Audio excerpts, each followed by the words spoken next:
Salut à tous, vous écoutez Brin de pensée et c'est le 23e épisode. 23 épisodes du podcast qui parle de tout et de rien. Et c'est Nora qui va vous accompagner pendant ce voyage.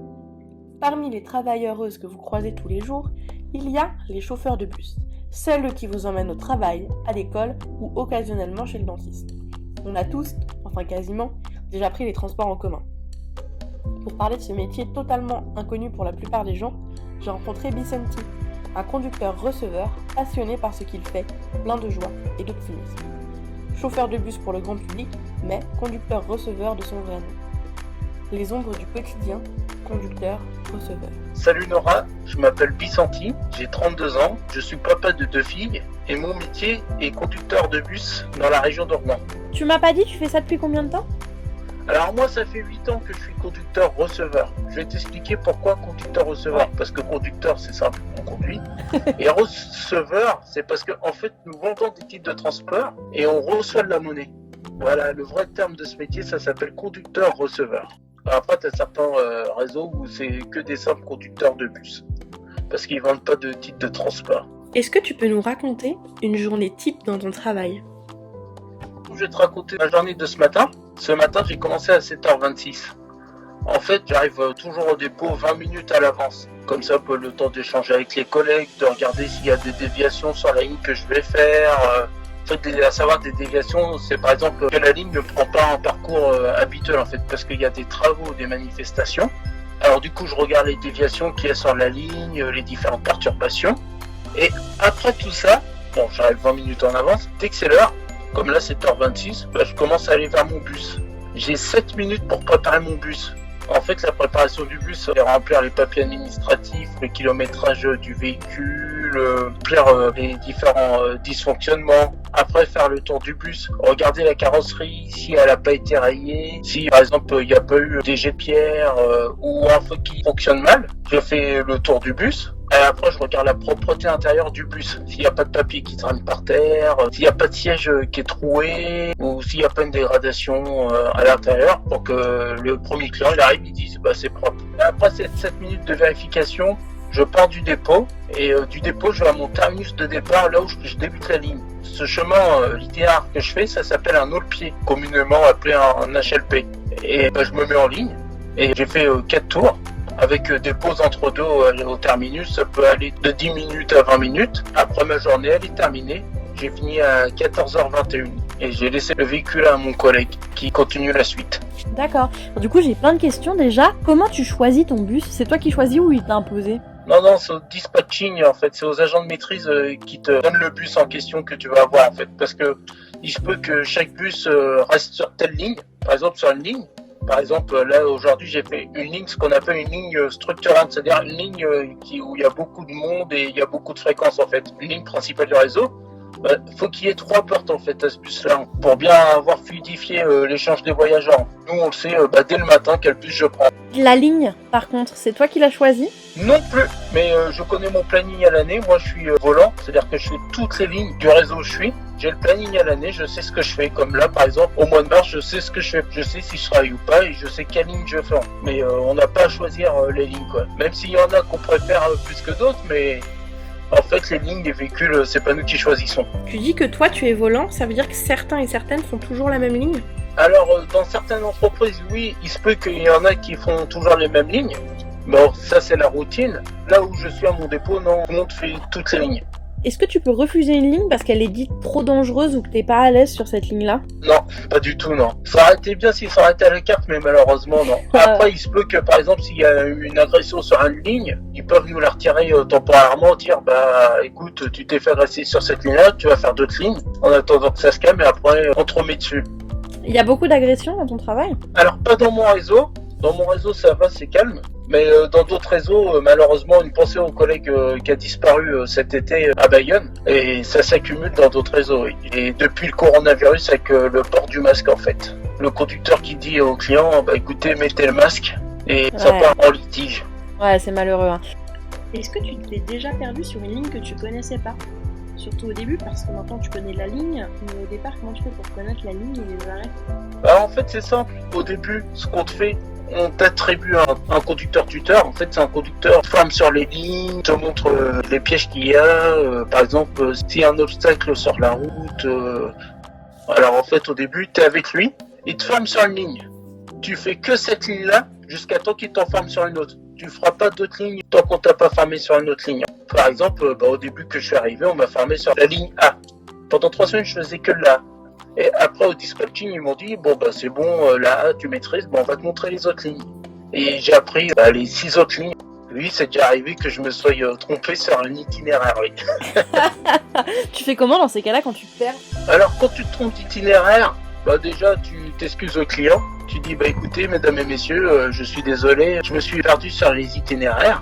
Du coup, vous inquiétez pas, je vais retrouver mon parcours normal. On va reprendre le cours de la route. Tu fais ça, les clients déjà c'est bien parce qu'ils apprécient quand tu t'excuses. Parce que si on s'excuse pas, après il va se dire il est pas très professionnel, c'est n'importe quoi, c'est nul. Et après dès que tu arrives au terminus, tu appelles le dispatching, l'agent de maîtrise, puis tu dis écoute je me suis trompé sur telle ligne, voilà, donc comme ça au moins ça te permet de te couvrir. Et s'il y a une réclamation, au moins tu as été rapide à les prévenir en premier et t'es couvert. Parce que, attention, ça arrive de se tromper sur des lignes. Par exemple, tu fais une ligne qui passe sur la même rue le matin et l'après-midi. Au moment où tu tournes à droite alors tu devais aller tout droit, ça arrive souvent, quoi. Mais après, le principal, c'est bien passer le message, de t'excuser, de dire que tu vas reprendre le parcours normal. Même des fois, les clients, ils apprécient, ils en rigolent, quoi. Ils disent, alors, monsieur le conducteur, vous êtes fatigué. Voilà, l'erreur est humaine, ça arrive à tout le monde. Comment tu fais pour connaître les horaires de la ligne? Pour savoir à quelle heure tu dois être à quel arrêt? On nous met ce qu'on appelle un livret de régulation. C'est une feuille avec tous les points d'arrêt et tous les horaires où tu dois passer en fait. On a aussi un SAE, ce qu'on appelle un système d'aide à l'exploitation. C'est un écran qui est balisé par GPS et dès que tu t'approches de l'arrêt, je vais dire par exemple Félix Faure, il va te dire combien de temps tu as de retard ou tu as d'avance. Et donc c'est ça qui déclenche la voix, qui donne le nom des arrêts? C'est exact. Dès que tu entends prochaine station Félix Faure, c'est le SAE. Et en plus de ça, toi, tu as ton écran voyageur avec un thermomètre dessus, un thermomètre de ligne, où tu as toutes les stations que tu parcours. Et ça te dit la prochaine station. Par exemple, le véhicule est en train de quitter son itinéraire pour cause de manifestation ou déviation. Ouais, les infos de la route, quoi. Voilà, les informations trafic. C'est ça, exactement, j'avais perdu le mot. Est-ce que c'est toi qui choisis ce qui est écrit et ce qu'il y a d'écrit à l'avant du bus? Des fois il y a écrit genre Joyeux Noël, bonne année, c'est toi qui choisis ça ou c'est un truc automatique aussi? Alors ça c'est pré-programmé, c'est des messages qui sont programmés, mais c'est pas nous qui écrivons les messages. En fait, il y a une personne qui est salariée à l'entreprise qui s'occupe de la programmation des girouettes ou qui s'occupe de l'entretien du SAE, du système d'aide à l'exploitation, et puis de l'information voyageur, notamment des voix, grâce à un ordinateur. C'est lui qui s'occupe de tout ça. Ou même par exemple si le terminus où je dois aller d'habitude, je peux pas le faire, c'est lui qui met terminus modifié. Moi, ça m'empêche pas de le mettre, quoi. Parce que moi, j'adore accueillir les clients. Et puis, en général, les clients, ils trouvent ça sympa quand ils disent « Ah merci, monsieur. Vous aussi. » Et puis, monsieur le bus ou « Bonne année. » Pareil. Déjà, ça donne un sourire à certains passagers avant de monter dans le bus. Est-ce que tu aimes ton travail? Alors, je dis pas que je l'aime. Je suis passionné par mon travail. J'ai toujours voulu faire ça depuis que je suis tout petit, moi. Génial. Et c'est quoi, du coup, pour toi, les avantages de ton travail? Alors, l'avantage, déjà, c'est que t'as pas de monotonie. Tu vois du monde, chaque fois tu vois du monde, chaque jour n'est pas pareil, tu peux à la fois voir les mêmes personnes sur la ligne comme d'autres personnes, t'es dans un bureau ambulant, toi, t'es pas enfermé comme à l'usine, à savoir que le conducteur de bus, c'est le premier représentant de l'entreprise, c'est l'ambassadeur, moi je le prends comme ça en fait, je représente mon entreprise, je suis fier de rouler pour eux, et on est habillé, comme moi je mets toujours la cravate, bon l'été je fais une exception quand même, je mets des polos, mais je suis fier de parader en ville, d'accueillir les gens comme si c'était chez moi, de les transporter, de m'occuper d'eux, de les ramener à bord. J'ai pas l'impression de travailler quand je fais ce métier-là. C'est pas monotone. Les horaires, des fois, je peux être du matin, je peux être d'après-midi, des fois, je peux être de soirée, ou je peux être en coupé. Et coupé, c'est un petit bout le matin et puis un autre bout l'après-midi. Même, on roule dans des beaux véhicules. Ah non, franchement, il y a énormément d'avantages. Il y en a plein que si je les citerais tous, on y passerait la nuit, quoi. Mais peut-être que ce podcast va déclencher des passions chez les gens. C'est tout ce que j'espère. Moi, quand j'étais petit, je disais je voudrais être conducteur de bus. Non, mais travaille mieux à l'école. Franchement, t'as des métiers beaucoup plus valorisants que ça. Non, c'est pas vrai. Moi, au contraire, si quelqu'un me dit, monsieur, je veux être conducteur de bus comme vous, je l'encourage. Il y a plein de formations, il y a plein de métiers. Et puis même, faut pas croire, mais il y a des débouchés. Après conducteur de bus, on peut être contrôleur, on peut être au dispatching, on peut être formateur.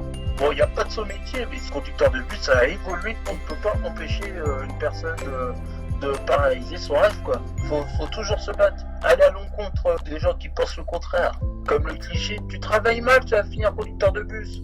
Et non, je vais exagérer dans ce que je vais dire, mais c'est le plus beau métier du monde. Je suis fier de le faire et c'est le plus beau métier du monde. Tu sais, c'est rigolo parce que j'ai reçu quand même maintenant au moins 6 personnes pour me parler de leur travail. Et t'es la première personne à me dire c'est le plus beau métier du monde. Je pense et je le revendique. Mais du coup, comment t'es arrivé toi? Tu dis que tu veux faire ça depuis longtemps, t'as fait quoi comme parcours? Bah alors bon, pour être conducteur de bus, pour conduire un bus, c'est passer son permis de transport en commun, communément appelé le permis D. Il fallait que j'attende 21 ans. Donc j'ai fait un BEP mécanique et après j'ai fait un bac pro mécanique poids lourd. Mais bon, ça me plaisait pas du tout.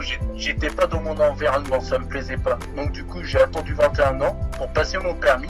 Une fois qu'on a le permis D, on peut conduire un bus, mais pas avec les passagers. Parce qu'il faut aussi ce qu'on appelle la FIMO, la formation initiale minimum obligatoire. Et c'est ça qui te permet de conduire des passagers dans ton bus en fait.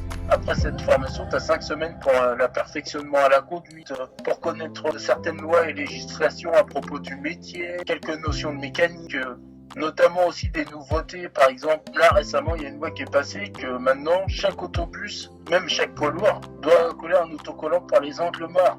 Le métier tellement qu'il évolue que cette formation, on doit la faire tous les 5 ans, mais sous une autre forme, ça s'appelle la FCO.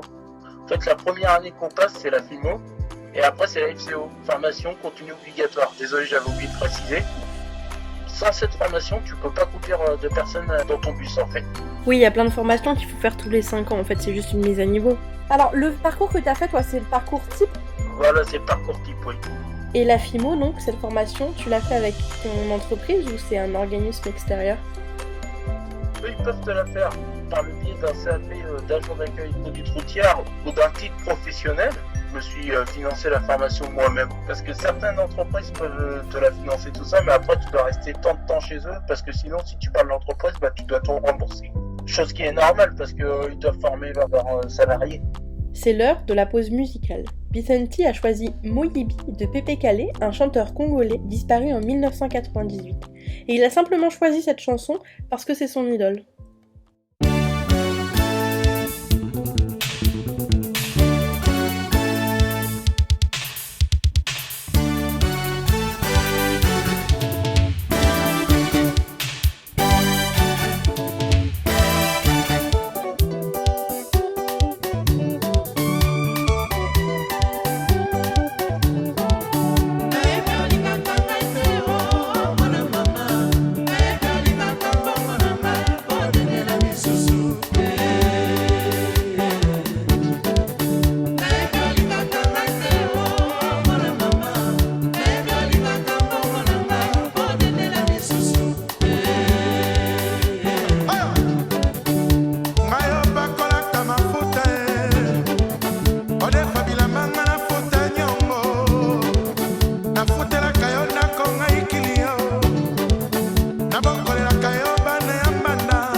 infect.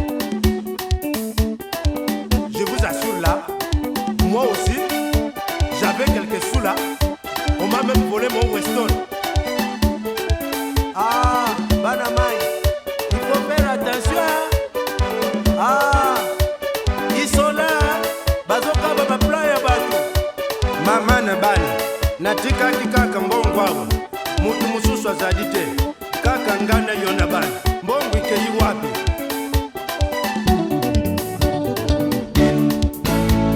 Bakule oh. Bakule na Kinshasa. Ngona Brazza. Centrafrique oh. Kule na Gabon. Bakule na Abidjan. Madagascar oh. Kule na Mali. Olipanga na penano no pene. Bakule Congo.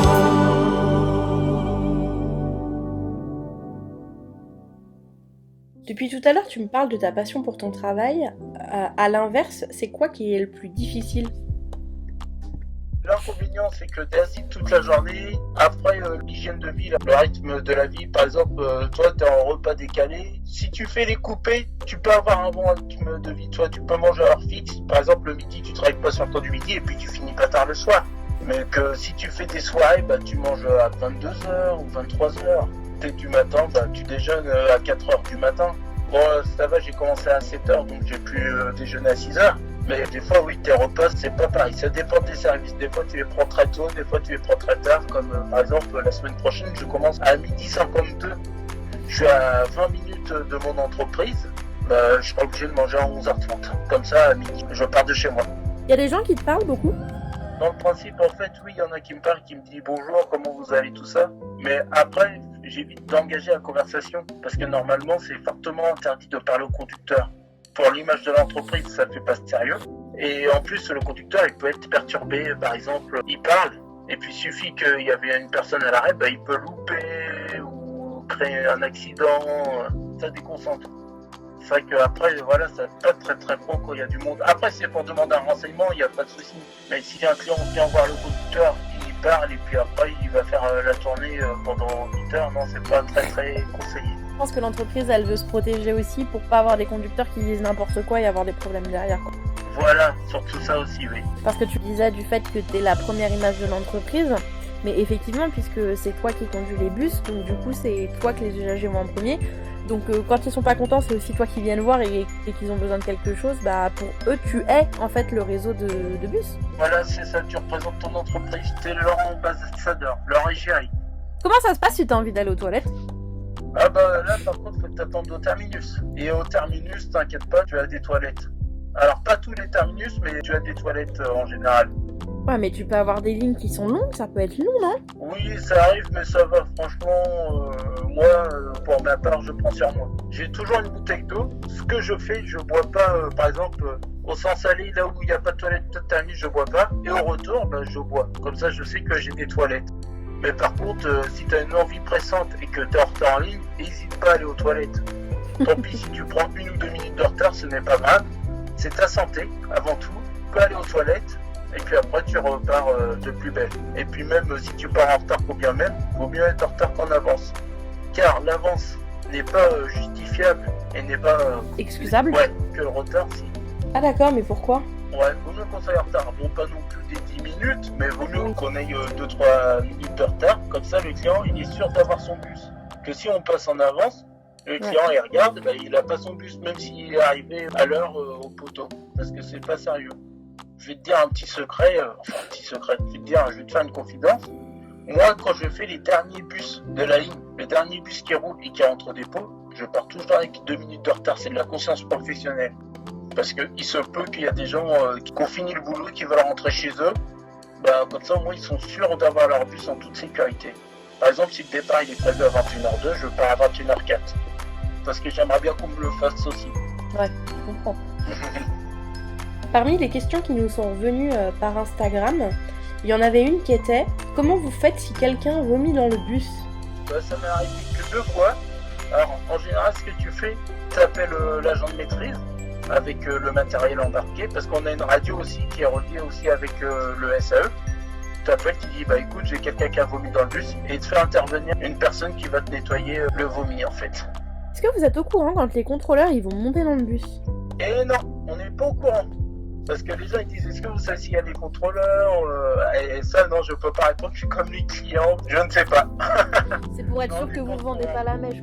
Voilà, ouais, on vend pas la mèche et puis après vis-à-vis des collègues, même si je le saurais, je préfère pas dire, je préfère dire je sais pas. Après voilà, ça ruinerait leur travail quoi. Ah bah oui, c'est clair, Je- je suis d'accord avec toi. Je marche pas sur leur plate-bande quoi. Exactement. Contrôleur, du coup, c'est le niveau 2 de chauffeur de bus. Tu disais que ça pouvait être une des évolutions. Bah alors ça dépend ouais, parce que dans certains réseaux c'est une évolution et il y en a d'autres, c'est au même statut que conducteur-receveur. Dans la majorité des réseaux de bus, il y en a oui c'est une évolution.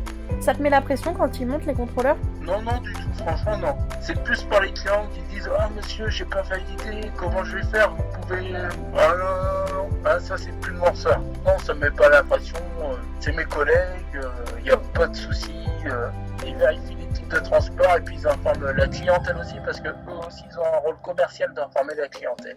Ah, puis même eux, ils sont l'image du réseau aussi. Hein. Est-ce que tu peux te faire arrêter par la police? Comment ça se passe dans ces cas-là? On peut se faire arrêter par la police, hein. C'est pas parce qu'on travaille pour le service public qu'on est dispensé. Hein. C'est déjà arrivé, par exemple, pour un contrôle d'alcoolémie ou contrôle de papier, de permis aussi. En général, quand ça arrive, je préviens le responsable ou l'agent de maîtrise.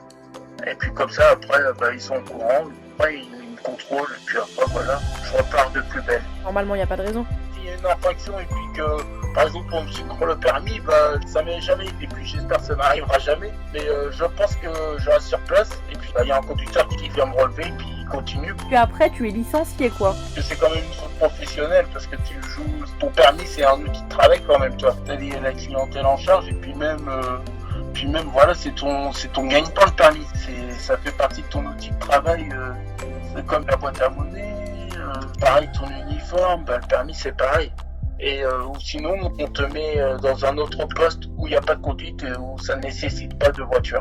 Comme par exemple contrôleur ou mettre les informations aux arrêts de bus. Mais parce que vous vous faites souvent insulter? Mais après, Nora, ce que je vais te dire, franchement, tu te fais insulter par un client. Dis-toi un truc, le client ne t'insulte pas ta personne.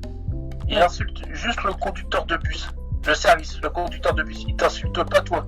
Ça arrive, il y a des clients qui sont mécontents, ça arrive. Des clients qui ont raté leur correspondance, qui sont levés du mauvais pied, ou que simplement ils aiment pas prendre le bus, donc du coup ils sont mauvais. S'ils insultent, déjà si on voit que la conversation elle commence à être compliquée, faut l'écourter, faut pas rentrer dans son jeu quoi. Faut le laisser. Parce que pour faire ce métier, faut avoir un sang-froid, faut garder son calme, faut pas être nerveux pour faire ce métier. Si tu fais ce métier-là et que t'es nerveux et que tu as envie de kiffer un client tous les 5 minutes, autant que tu trouves des reconversions. Tu te fais souvent embêter par des clients? Ouais, c'est rare, ça arrive, mais c'est rare. J'en fais abstraction, c'est pas ça qui va m'empêcher d'avoir passé une bonne journée. Comme je me dis, un client désagréable, il y en a 10 dans la journée qui te seront agréables, qui vont te dire bonjour, bonne journée monsieur, qui vont te sourire. C'est quoi une bonne journée au travail pour toi? Ah ça dépend, parce que quand je suis au travail, j'en passe toujours des bonnes. Mais après, par exemple, un client qui félicite sur ma conduite, sur mon amabilité. Comme là, ce matin, il y a une dame, elle est descendue de mon bus, elle me fait « Monsieur, ne changez rien ». Ça fait carrément plaisir, merci de votre amabilité. Ça met le soleil dans ma journée de travail. Et puis tu sais que elle part, elle est contente aussi. Voilà, elle est contente et puis qui sait, ça va lui redonner l'envie de reprendre le bus. Quand je renseigne un client et puis qu'il est content que je vois un sourire, ça me fait plaisir. Quand j'ai pu aider une personne qui est stressée, qui trouve pas son chemin et que je lui explique tranquillement, ça me fait carrément plaisir. J'adore le contact avec les gens, leur dire bonjour. Bon, il y en a, ils me répondent pas bonjour. Bon, après, avec les masques, parce que les masques sont obligatoires pour rappel de Rébus, que c'est pas évident de voir s'ils disent bonjour ou pas. Donc, et puis, combien même s'ils me disent pas bonjour, je dis peut-être que, comme je disais tout à l'heure, elle a passé une mauvaise journée, ou peut-être qu'elle s'est fait plaquer par son petit ami, ou peut-être qu'elle a pas une mauvaise nouvelle. C'est pas grave. Y a pas de souci. Moi, je suis le premier à dire bonjour quand les clients y montent. Le bonjour, c'est synonyme de bienvenue dans mon bus. N'hésite pas, s'il y a un renseignement, tu viens me voir, y a pas de souci. La plupart, je pense que je dis, c'est peut-être que c'est pas qu'ils ont pas envie de me dire bonjour, c'est peut-être que voilà, ils sont ailleurs ou ils ont oublié, parce que des fois il y en a, ça arrive, il faut ah pardon, excusez-moi, vous m'avez dit quoi? Non, je vous disais bonjour. Ah bonjour, excusez-moi. Je suis pas dans leur tête, c'est vrai que je connais pas leur vie quoi. Je suis leur conducteur, je les accueille avec grand sourire, toujours le sourire. Comme ça encourage parce que le client il est content de prendre mon bus et puis que j'y dise bonjour. Est-ce qu'il y a des bus électriques sur ton réseau? Dans mon réseau, on en a un, mais on en a reçu 3 nouveaux en plus, justement, des bus électriques. Tu penses que les bus électriques, c'est l'avenir? Oui et non, parce qu'il y a aussi l'hydrogène qui commence à se mettre petit à petit en place et l'hybride. D'ici une vingtaine d'années, on verra plus beaucoup de véhicules diesel. Ça change quelque chose pour vous que ça soit des bus électriques? Pour nous, il y a juste une formation, parce que la conduite, elle n'est pas tellement pareille, parce que le moteur est plus silencieux.